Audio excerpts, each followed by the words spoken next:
দর্শক, আপনাদের সকলকে স্বাগতম আমাদের প্রিয় চ্যানেল গীতার আলোচনাতে। আজকের আলোচনার বিষয়, একলা চলতে শিখুন, তবে জীবনে সফলতা পাবেন। গীতার শিক্ষা, ভাগবত গীতা সার ইন বেঙ্গলি। জীবনের পথে আমরা প্রায়ই এমন এক মোড়ে এসে দাঁড়াই যেখানে পাশে কেউ থাকে না, সমর্থন থাকে না, উৎসাহ থাকে না। তখন মনে হয় সব কিছু থেমে গেছে। কিন্তু সত্যিই কি তাই? গীতা আমাদের শেখায় মানুষ একাই জন্মায়, একাই তার কর্মফল ভোগ করে এবং একাই তার অন্তরের যুদ্ধে জয়লাভ করে। তাই একলা চলতে শেখা মানেই বিচ্ছিন্ন হয়ে যাওয়া নয়, বরং নিজের অন্তরের শক্তিকে জাগিয়ে তোলা। ভগবদ্গীতাতে শ্রীকৃষ্ণ অর্জুনকে যে শিক্ষা দিয়েছেন তা কেবল যুদ্ধক্ষেত্রের জন্য নয়, আমাদের দৈনন্দিন জীবনের জন্যেও সমান প্রযোজ্য। কুরুক্ষেত্রের ময়দানে দাঁড়িয়ে অর্জুন যখন ভেঙে পড়েছিলেন, তখন তার চারপাশে অসংখ্য সেনা, আত্মীয় স্বজন, বন্ধু বান্ধব ছিল। তবুও তার অন্তরে ছিল গভীর একাকিত্ব, দ্বন্দ্ব আর অসহায়তা। সেই মুহূর্তে শ্রীকৃষ্ণ তাকে বোঝালেন, সত্যিকারের লড়াই বাইরের মানুষের সাথে নয়, নিজের দুর্বলতার সাথে। এই শিক্ষা আজও আমাদের জীবনে অমূল্য। জীবনে সফল হতে গেলে প্রথমে নিজের ওপর ভরসা রাখতে হয়। অনেক সময় আমরা ভাবি কেউ আমাদের সাহায্য করবে, কেউ পাশে থাকবে, কেউ পথ দেখাবে। কিন্তু বাস্তবতা হলো, প্রত্যেক মানুষের জীবনযুদ্ধ একান্ত ব্যক্তিগত। কেউ আমাদের জন্য সিদ্ধান্ত নিতে পারে না, কেউ আমাদের পরিবর্তে কষ্ট সহ্য করতে পারে না। তাই গীতা বলে, নিজের কর্তব্য নিজেকেই পালন করতে হবে। অন্যের ওপর নির্ভরশীলতা যত বাড়বে, ততই আমাদের মানসিক শক্তি কমে যাবে। একলা চলা মানে সম্পর্ক ছিন্ন করা নয়, বরং এর অর্থ হল নিজের লক্ষ্যকে স্পষ্ট করে দেখা এবং সেই লক্ষ্যে অবিচল থাকা। যখন কেউ আমাদের সমর্থন করে না, তখনও যদি আমরা সৎ পথে অটল থাকতে পারি, সেটাই প্রকৃত শক্তি। গীতা শেখায়, ফলের আশায় নয়, কর্তব্যের জন্যে কাজ করো। যদি আমরা কেবল বাহ্যিক স্বীকৃতির জন্যে কাজ করি, তবে একদিন হতাশ হবই। কিন্তু যদি আমরা নিজের আত্মার সন্তুষ্টির জন্যে কাজ করি, তবে বাইরের সমর্থন না থাকলেও আমরা এগিয়ে যেতে পারব। অনেকেই একাকিত্বকে ভয় পান, কারণ একা থাকলে নিজের চিন্তা, নিজের দুর্বলতা, নিজের ভয় সব কিছু স্পষ্ট হয়ে ওঠে। কিন্তু এই একাকিত্বই আমাদের আত্মপরিচয়ের পথ খুলে দেয়। যখন কেউ পাশে থাকে না, তখন আমরা নিজের সাথে কথা বলতে শিখি, নিজের ভুল বুঝতে পারি, নিজের শক্তিকে চিনতে পারি। গীতা বলে, আত্মা অমর, অবিনশ্বর। শরীর নশ্বর হলেও আত্মার শক্তি চিরন্তন। যদি আমরা এই সত্যকে উপলব্ধি করতে পারি, তবে একাকিত্ব আর ভয়ের কারণ হবে না। জীবনের পথে অনেক সময় বন্ধু ছেড়ে যায়, আত্মীয় দূরে সরে যায়, এমনকি পরিবারও আমাদের সিদ্ধান্তকে সমর্থন করে না। তখন মনে হয় সব কিছু শেষ। কিন্তু এই সময়টাই আমাদের প্রকৃত পরীক্ষা। একলা চলতে শিখলে আমরা আত্মনির্ভর হয়ে উঠি, আমাদের আত্মবিশ্বাস বাড়ে। আমরা বুঝতে পারি বাইরের সমর্থনের চেয়ে ভেতরের দৃঢ়তা অনেক বেশি গুরুত্বপূর্ণ। গীতা আমাদের শিখিয়েছে সমত্ব, সুখে উল্লসিত না হওয়া, দুঃখে ভেঙে না পড়া। যখন কেউ পাশে থাকে না, তখন দুঃখ আমাদের গ্রাস করতে চায়। কিন্তু যদি আমরা সমত্ব বজায় রাখতে পারি, তবে আমরা অটল থাকব। জীবনে সফলতা আসবেই যদি আমরা ধারাবাহিকভাবে নিজের কর্তব্য পালন করি। অনেক সময় মানুষ আমাদের সমালোচনা করবে, নিরুৎসাহিত করবে, আমাদের পথকে ভুল বলবে।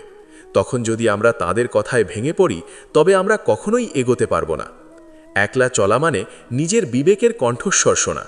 যদি আমাদের কাজ সৎ হয়, যদি উদ্দেশ্য নির্মল হয়, তবে দেরিতে হলেও সাফল্য আসবে। গীতার একটি মূল শিক্ষা হল আসক্তি ত্যাগ। যখন আমরা মানুষের উপর অতিরিক্ত নির্ভরশীল হয়ে পড়ি, তখন তাদের অনুপস্থিতি আমাদের ভেঙে দেয়। কিন্তু যদি আমরা আসক্তি কমিয়ে কর্তব্যে মন দিই, তবে একাকিত্ব আমাদের কষ্ট দেবে না, বরং তা আমাদের শক্তিশালী করবে। জীবনের বড় বড় সাফল্য প্রায়ই আসে নিঃসঙ্গ পরিশ্রমের মাধ্যমে। যখন কেউ দেখে না, কেউ প্রশংসা করে না, তখনও যারা নিজের কাজ করে যায়, তারাই একদিন আলোয় আসে। একলা পথ চলা মানেই নিজের ভিত গড়ে তোলা। এই ভিত যত মজবুত হবে, ভবিষ্যতের ঝড় তত সহজে সামলানো যাবে। আজকের দিনে সামাজিক মাধ্যম আমাদের এমন এক ভ্রান্ত ধারণা দেয় যে সবাই সব সময় সুখী, সবার পাশে অসংখ্য মানুষ। কিন্তু বাস্তবে প্রত্যেকেই নিজের লড়াই একাই লড়ছে। তাই অন্যের সাথে নিজেকে তুলনা না করে নিজের উন্নতিতে মন দেওয়াই শ্রেয়। গীতা শেখায় নিজের ধর্ম বা কর্তব্য পালন করাই শ্রেষ্ঠ, তা অসম্পূর্ণ হলেও অন্যের ধর্ম নিখুঁতভাবে পালন করার চেয়ে। একলা চলতে শিখলে আমরা সিদ্ধান্ত নিতে সাহসী হই। আমরা অন্যের মতামতের ওপর নির্ভর না করে নিজের বিচার বুদ্ধি ব্যবহার করি। এতে ভুলও হতে পারে, কিন্তু সেই ভুল থেকে শিক্ষা নেওয়া যায়। অন্যের ওপর নির্ভর করলে আমরা হয়তো ভুল এড়াতে পারি, কিন্তু শেখার সুযোগ হারাই। যখন আমরা বুঝতে পারি ঈশ্বর আমাদের অন্তরে বিরাজমান, তখন একাকিত্ব আর থাকে না। কারণ আমরা জানি আমরা কখনোই সত্যিকারের একা নই। আমাদের অন্তরে যে চেতনা, সেটিই আমাদের পথপ্রদর্শক। গীতা এই আধ্যাত্মিক সত্যকে উপলব্ধি করতে শেখায়। জীবনে সফলতা মানে কেবল অর্থ বা খ্যাতি নয়। প্রকৃত সাফল্য হল মানসিক শান্তি, আত্মসম্মান এবং অন্তরের স্থিরতা। একলা চলতে শিখলে আমরা এই গুণগুলো অর্জন করতে পারি, কারণ আমরা তখন বাইরের প্রশংসা বা সমর্থনের ওপর নির্ভর করি না। অনেক সময় আমরা ভাবি, সবাই যদি আমাদের বুঝতো, সবাই যদি পাশে থাকতো, তাহলে আমরা আরও ভালো করতে পারতাম। কিন্তু ইতিহাস বলে অধিকাংশ মহান মানুষ তাদের যাত্রার শুরুতে একাই ছিলেন। সমালোচনা, বাধা, উপহাস সব কিছু সহ্য করেই তারা এগিয়েছেন। তাই একলা চলা কোনো দুর্বলতার চিহ্ন নয়, বরং এটি শক্তির পরিচয়। গীতার শিক্ষা আমাদের মনে করিয়ে দেয়, জীবনের প্রতিটি মুহূর্তই একটি পরীক্ষা। কখনো মানুষ পাশে থাকবে, কখনো থাকবে না, কিন্তু আমাদের কর্তব্য থেকে সরে আসা উচিত নয়।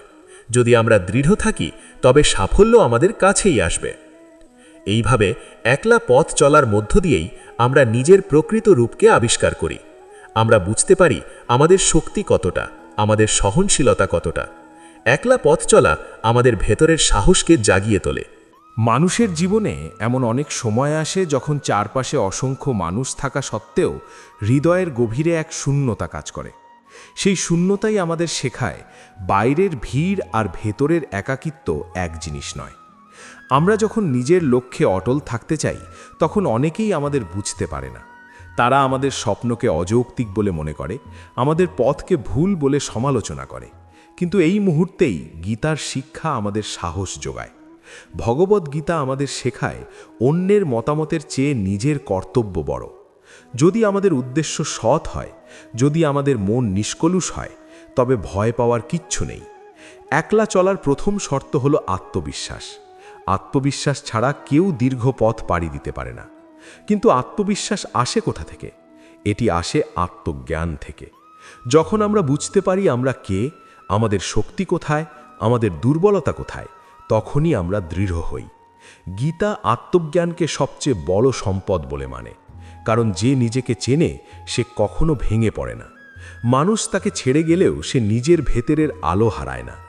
জীবনের পথে আমরা প্রায় নির্ভরতার অভ্যাস গড়ে তুলি। ছোটবেলা থেকে পরিবার, বন্ধু, সমাজ সবাই আমাদের সিদ্ধান্তে প্রভাব ফেলে। এতে ভুল কিছু নেই, কিন্তু যদি আমরা সম্পূর্ণভাবে অন্যের উপর নির্ভরশীল হয়ে পড়ি, তবে নিজের শক্তিকে কখনোই চিনতে পারবো না। একলা চলা মানে নিজের পায়ে দাঁড়ানো, নিজের সিদ্ধান্ত নিজে নেওয়া, ভুল হলে সেই ভুলের দায় স্বীকার করা। এই দায়িত্ববোধই মানুষকে পরিণত করে। গীতা আমাদের শেখায় কর্মযোগ, ফলের চিন্তা না করে কর্মে মন দেওয়া। যখন আমরা একা পথ চলি, তখন ফলের ভয় আমাদের তাড়িয়ে বেড়ায়। যদি ব্যর্থ হই, যদি কেউ না বোঝে, যদি সব কিছু নষ্ট হয়ে যায়, এই প্রশ্নগুলো আমাদের দুর্বল করে। কিন্তু যদি আমরা কেবল কর্তব্যে মন দিই, তবে ফলের ভয় আমাদের আটকে রাখতে পারবে না। কারণ তখন আমরা জানি সাফল্য বা ব্যর্থতা দুটিই অস্থায়ী। একলা চলতে গেলে সমালোচনা সহ্য করার ক্ষমতা থাকতে হয়। অনেকেই আমাদের নিরুৎসাহিত করবে, কেউ বলবে তুমি পারবে না, কেউ বলবে এটা তোমার কাজ নয়। কিন্তু গীতা বলে নিজের ধর্ম পালন করাই শ্রেষ্ঠ। অন্যের পথ অনুসরণ করে হয়তো সাময়িক প্রশংসা পাওয়া যায়, কিন্তু তাতে অন্তরের তৃপ্তি আসে না। তাই একলা চলার সাহস মানে নিজের সত্যকে আঁকড়ে ধরা। আমরা প্রায়ই ভাবি সাফল্য মানেই বড় কিছু অর্জন করা, কিন্তু প্রকৃত সাফল্য হলো নিজের ভয়কে জয় করা। যখন কেউ পাশে থাকে না, তখনই আমাদের ভয়গুলো স্পষ্ট হয়ে ওঠে। ব্যর্থতার ভয়, প্রত্যাখ্যানের ভয়, একাকিত্বের ভয়। এই ভয়গুলোকে অতিক্রম করাই আসল জয়। গীতা শেখায় আত্মা অবিনশ্বর, তাই ভয়ের কোনো ভিত্তি নেই। আমরা যদি আত্মার শক্তিতে বিশ্বাস করি, তবে বাইরের পরিস্থিতি আমাদের দুর্বল করতে পারবে না। একলা চলার পথে সবচেয়ে বড় সঙ্গী হলো ধৈর্য। অনেক সময় ফল আসতে দেরি হয়, পরিশ্রমের ফল তৎক্ষণাৎ দেখা যায় না, তখন হতাশা আসে, মনে হয় এত কষ্ট করেও লাভ কি। কিন্তু গীতা আমাদের স্মরণ করিয়ে দেয়, প্রতিটি সৎকর্মের ফল একদিন না একদিন অবশ্যই আসে। হয়তো আমাদের প্রত্যাশা মতো নয়, কিন্তু ঈশ্বরের পরিকল্পনা মতো। তাই ধৈর্য হারালে চলবে না। জীবনে যখন আমরা একা হয়ে যাই, তখন অন্তরের কণ্ঠস্বর স্পষ্ট শোনা যায়। এই কণ্ঠস্বরই আমাদের প্রকৃত পথ দেখায়। অনেক সময় ভিড়ের মধ্যে আমরা নিজের মনের কথা শুনতে পাই না, কিন্তু একাকিত্ব আমাদের সেই সুযোগ দেয়। তাই একলা চলা কখনোই অভিশাপ নয়, বরং এটি এক আশীর্বাদ, যদি আমরা সঠিকভাবে তাকে গ্রহণ করতে পারি। গীতা আমাদের শেখায় সমত্ব বা সমবস্থা, সুখে দুঃখে লাভে ক্ষতিতে জয়ে পরাজয়ে সমান থাকা। একলা চলার পথে এই সমত্ব খুবই প্রয়োজন, কারণ কখনো আমরা প্রশংসা পাব, কখনো উপেক্ষিত হব। যদি প্রশংসায় ভেসে যাই বা উপেক্ষায় ভেঙে পড়ি, তবে স্থির থাকতে পারব না। সমত্ব আমাদের স্থির রাখে। একলা চলতে শিখলে আমরা অন্যের উপর অভিযোগ করা বন্ধ করি। আমরা বুঝতে পারি আমাদের জীবনের দায়িত্ব আমাদেরই। কেউ সাহায্য করলে ভালো, না করলে তাও চলবে। এই মনোভাব আমাদের মুক্ত করে। আমরা তখন আর প্রত্যাশার বোঝা বই না। প্রত্যাশা যত কমে, কষ্ট তত কমে। অনেকেই একাকিত্বকে নেতিবাচকভাবে দেখে, কিন্তু গীতা শেখায় অন্তর্মুখী হওয়া দরকার। নিজের অন্তরে ঈশ্বরকে অনুভব করা দরকার। যখন আমরা ধ্যান করি, প্রার্থনা করি, নিজের সাথে সময় কাটাই, তখন আমরা ভেতর থেকে শক্তিশালী হই। বাইরের সমর্থন তখন আর অপরিহার্য মনে হয় না। একলা পথ চলার আরেকটি বড় শিক্ষা হলো আত্মসংযম। যখন কেউ আমাদের দেখছে না, তখনও সৎ থাকা। যখন কেউ প্রশংসা করছে না, তখনও নিষ্ঠার সাথে কাজ করা। এই আত্মসংযমই চরিত্র গঠন করে। চরিত্রই মানুষের প্রকৃত সম্পদ। জীবনে অনেক সময় এমন সিদ্ধান্ত নিতে হয় যা সবাই পছন্দ করে না। তখন আমরা দ্বিধায় পড়ি, ভাবি সবাই যদি বিরোধিতা করে তবে কি আমি ভুল? কিন্তু গীতা বলে, যদি বিবেক পরিষ্কার থাকে তবে ভয় নেই। একলা হলেও সঠিক পথে থাকো, কারণ সত্যের পথ কখনো সহজ নয়। একলা চলতে গেলে আত্মসম্মান রক্ষা করতে হয়। অন্যের খুশির জন্য নিজের মূল্যবোধ বিসর্জন দিলে সাময়িক সমর্থন পাওয়া যায়, কিন্তু দীর্ঘমেয়াদে আমরা নিজের কাছে ছোট হয়ে যাই। গীতা আমাদের শেখায়, আত্মাকে অবমূল্যায়ন করো না, নিজের মর্যাদা রক্ষা করো। জীবনের সাফল্য কেবল বাহ্যিক অর্জনে সীমাবদ্ধ নয়, এটি এক অন্তরের যাত্রা। যখন আমরা নিজের সীমাবদ্ধতাকে অতিক্রম করি, নিজের ভয়কে জয় করি, নিজের কর্তব্যে অটল থাকি, তখনই আমরা সফল। একলা চলা এই যাত্রার এক অপরিহার্য অংশ। অনেক সময় আমরা ভাবি, যদি কেউ পাশে থাকতো তাহলে পথটা সহজ হতো। কিন্তু সহজ পথ সবসময় উন্নতির পথ নয়। কঠিন পথই আমাদের শক্তিশালী করে। একলা চলার কষ্ট আমাদের সহনশীলতা বাড়ায়, ধৈর্য শেখায়, আত্মবিশ্বাস জাগায়। গীতা আমাদের শেখায় জীবনের প্রতিটি পরিস্থিতিকে শিক্ষার সুযোগ হিসেবে দেখতে। কেউ পাশে না থাকলে আমরা শিখি আত্মনির্ভরতা। কেউ সমর্থন না করলে শিখি নিজের উপর বিশ্বাস রাখতে। কেউ বুঝতে না পারলে শিখি নিজেকে বোঝাতে। এইভাবে একলা চলা ধীরে ধীরে আমাদের ভেতরের নেতাকে জাগিয়ে তোলে। আমরা তখন আর ভিড়ের অনুসারী নই, বরং নিজের জীবনের পথপ্রদর্শক। এই স্বাধীনতাই প্রকৃত মুক্তি। জীবনের দীর্ঘ পথে একলা চলার অভিজ্ঞতা মানুষকে এমন কিছু শিক্ষা দেয় যা কোনো বিদ্যালয় দিতে পারে না। যখন চারপাশে নীরবতা, যখন উৎসাহ দেওয়ার কেউ নেই, তখনই আমাদের ভেতরের শক্তি পরীক্ষা হয়। আমরা বুঝতে পারি আমরা আসলে কতটা দৃঢ়। এই দৃঢ়তার বীজই রোপণ করা আছে ভগবদ্গীতার শিক্ষায়। সেখানে বলা হয়েছে, মানুষ নিজের মনকে জয় করলে সে নিজের সবচেয়ে বড় বন্ধু হয়, আর মনকে পরাজিত করতে না পারলে সে নিজেই নিজের শত্রু হয়ে দাঁড়ায়। একলা চলার পথে এই শিক্ষাটি অত্যন্ত গুরুত্বপূর্ণ। আমাদের সবচেয়ে বড় সংগ্রাম বাইরের জগতের সঙ্গে নয়, নিজের মনের সঙ্গে। মন কখনো সাহস যোগায়, কখনো ভয় দেখায়। যখন কেউ পাশে থাকে না, তখন মনের নেতিবাচক কণ্ঠস্বর আরও জোরালো হয়ে ওঠে। তখন মনে হয়, আমি পারব তো? আমি যদি ব্যর্থ হই, মানুষ কি বলবে? এই প্রশ্নগুলো আমাদের থামিয়ে দিতে চায়, কিন্তু গীতা শেখায় স্থির বুদ্ধি অর্জন করতে হবে। যিনি নিজের বুদ্ধিকে স্থির রাখতে পারেন, তিনি পরিস্থিতির দ্বারা বিচলিত হন না। একলা চলতে গেলে আত্মনিয়ন্ত্রণ অপরিহার্য। অনেক সময় হতাশা আমাদের গ্রাস করতে চায়, মনে হয় সব ছেড়ে দিই। কিন্তু ঠিক সেই মুহূর্তেই আমাদের সিদ্ধান্ত নিতে হয়, আমরা কি সাময়িক কষ্টের কাছে হার মানব নাকি দীর্ঘমেয়াদী লক্ষ্যের দিকে এগোব? গীতার শিক্ষা বলে সাময়িক সুখ দুঃখের উত্থান পতন সহ্য করতে শিখতে হবে, কারণ এগুলো আসে যায়, স্থায়ী নয়। যদি আমরা সাময়িক কষ্টকে সহ্য করতে পারি তবে স্থায়ী সাফল্যের পথে এগোতে পারব। একলা চলা মানে নিজেকে সময় দেওয়া। আমরা প্রায়ই অন্যের জন্য এতটাই ব্যস্ত থাকি যে নিজের স্বপ্ন, নিজের ইচ্ছাকে ভুলে যাই। কিন্তু যখন আমরা একা থাকি তখন নিজের অন্তরের ডাক শুনতে পাই। আমরা বুঝতে পারি আসলে আমরা কি চাই। এই উপলব্ধি আমাদের সঠিক পথে পরিচালিত করে। গীতায় বলা হয়েছে, যে ব্যক্তি আসক্তি ত্যাগ করে সে শান্তি পায়।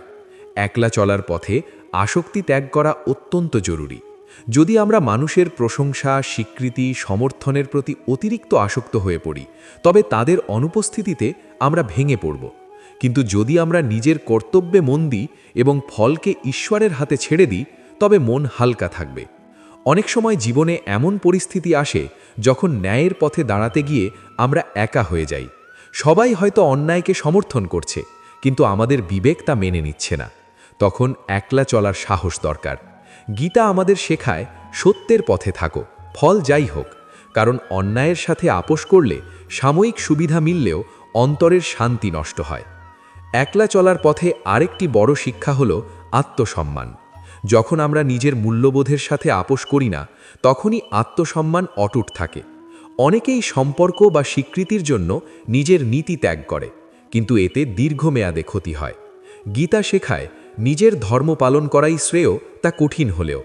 অন্যের ধর্ম সহজ হলেও তা গ্রহণ করা উচিত নয়। একাকিত্বের সময় ধ্যান ও আত্মচিন্তা অত্যন্ত কার্যকর। যখন আমরা মনকে স্থির করি, শ্বাস প্রশ্বাসে মনোযোগ দিই, তখন ভেতরের অস্থিরতা ধীরে ধীরে কমে যায়। আমরা উপলব্ধি করি আমরা কেবল শরীর নই, আমরা চেতনা। এই উপলব্ধি আমাদের সাহসী করে তোলে। তখন একা পথ চলাও আর ভয়ের কারণ থাকে না। জীবনে সাফল্য পেতে গেলে অনেক সময় আরামের অঞ্চল ছাড়তে হয়। আরামের অঞ্চলেই মানুষ ভিড় খোঁজে, সমর্থন খোঁজে, কিন্তু উন্নতির জন্য প্রয়োজন চ্যালেঞ্জ। একলা চলার সিদ্ধান্তই সেই চ্যালেঞ্জের সূচনা। প্রথমে কঠিন লাগে, কিন্তু ধীরে ধীরে এটি শক্তিতে পরিণত হয়। গীতা আমাদের শেখায়, কাজ করো কিন্তু অহংকার করো না। একলা চলার পথে অহংকার বড় বাধা। আমরা যদি ভাবি আমি একাই সব করতে পারি, কাউকে দরকার নেই, তবে সেটি অহংকার। কিন্তু যদি ভাবি আমি আমার কর্তব্য পালন করব, ঈশ্বর আমার সহায়, তবে সেটি আত্মবিশ্বাস। এই সূক্ষ্ম পার্থক্য বোঝা জরুরি। অনেক সময় মানুষ আমাদের ছেড়ে যায় কারণ তারা আমাদের যাত্রাকে বোঝে না, কিন্তু তার মানে এই নয় যে আমাদের পথ ভুল। প্রত্যেক মানুষের দৃষ্টিভঙ্গি আলাদা। গীতা শেখায়, অন্যের আচরণে বিচলিত না হয়ে নিজের কর্তব্যে অটল থাকো, কারণ অন্যের মতামত পরিবর্তনশীল, কিন্তু সত্য অপরিবর্তনীয়। একলা চলতে গেলে লক্ষ্য পরিষ্কার থাকা দরকার। যদি লক্ষ্য অস্পষ্ট হয় তবে মাঝপথে বিভ্রান্তি আসবে। তাই প্রথমেই নিজের উদ্দেশ্য নির্ধারণ করা জরুরি। কেন এই পথ বেছে নিচ্ছি, কি অর্জন করতে চাই? এই প্রশ্নগুলোর উত্তর স্পষ্ট হলে একলা পথ চলা সহজ হয়। জীবনের পথে ব্যর্থতা আসবেই, কিন্তু ব্যর্থতা মানেই শেষ নয়, বরং এটি নতুন শিক্ষার সূচনা। একলা চলার পথে আমরা বারবার পড়ে যাব, আবার উঠে দাঁড়াব। এই ওঠানামার মধ্যে দিয়েই শক্তি বাড়ে। গীতা শেখায়, জয় পরাজয় সমানভাবে গ্রহণ করো, কারণ দুটোই জীবনের অংশ। একলা চলা আমাদের কৃতজ্ঞ হতে শেখায়। যখন কেউ পাশে থাকে না তখন আমরা বুঝতে পারি যারা সত্যিই আমাদের পাশে ছিল তারা কত মূল্যবান। আমরা তাদের প্রতি আরও কৃতজ্ঞ হই। একই সাথে আমরা শিখি নিজের সঙ্গ উপভোগ করতে। অনেকেই একাকিত্বকে দুঃখের প্রতীক মনে করে, কিন্তু এটি সৃজনশীলতারও উৎস হতে পারে। যখন আমরা একা থাকি তখন নতুন চিন্তা জন্ম নেয়, নতুন পরিকল্পনা তৈরি হয়। ইতিহাসের অনেক বড় আবিষ্কার এসছে নিঃসঙ্গ চিন্তার ফল হিসেবে। গীতা আমাদের শেখায়, মনকে শত্রু নয়, বন্ধু বানাও। যদি মনকে নিয়ন্ত্রণ করতে পারি তবে একলা পথ চলাও আনন্দময় হতে পারে। কিন্তু যদি মন নিয়ন্ত্রণের বাইরে হয় তবে ভিড়ের মাঝেও আমরা একা অনুভব করব। জীবনের প্রতিটি কঠিন মুহূর্ত আমাদের আরও শক্তিশালী করে তোলে। একলা চলার অভিজ্ঞতা আমাদের সহনশীল করে তোলে। আমরা বুঝতে পারি কষ্ট স্থায়ী নয়, ধৈর্য ও অধ্যাবসায়ই সাফল্যের চাবিকাঠি। এইভাবে একলা চলা কেবল বাহ্যিক যাত্রা নয়, এটি এক অন্তর্যাত্রা। আমরা ধীরে ধীরে নিজের ভেতরের আলো আবিষ্কার করি। আমরা উপলব্ধি করি সত্যিকারের শক্তি বাইরের সমর্থনে নয়, অন্তরের স্থিরতায়। যখন আমরা এই শিক্ষা হৃদয়ে ধারণ করি, তখন আর একা পথ চলতে ভয় পাই না, বরং আমরা গর্ববোধ করি যে আমরা নিজের শক্তিতে দাঁড়াতে পারছি। এই আত্মনির্ভরতা একদিন আমাদের জীবনের প্রতিটি ক্ষেত্রে সাফল্য এনে দেয়। এই একলা চলার পথই আমাদের প্রকৃত রূপ প্রকাশ করে। আমরা তখন আর পরিস্থিতির দাস নই, বরং নিজের জীবনের নির্মাতা। গীতার শিক্ষা আমাদের এই নির্মাণের শক্তি দেয়। জয় শ্রীকৃষ্ণ।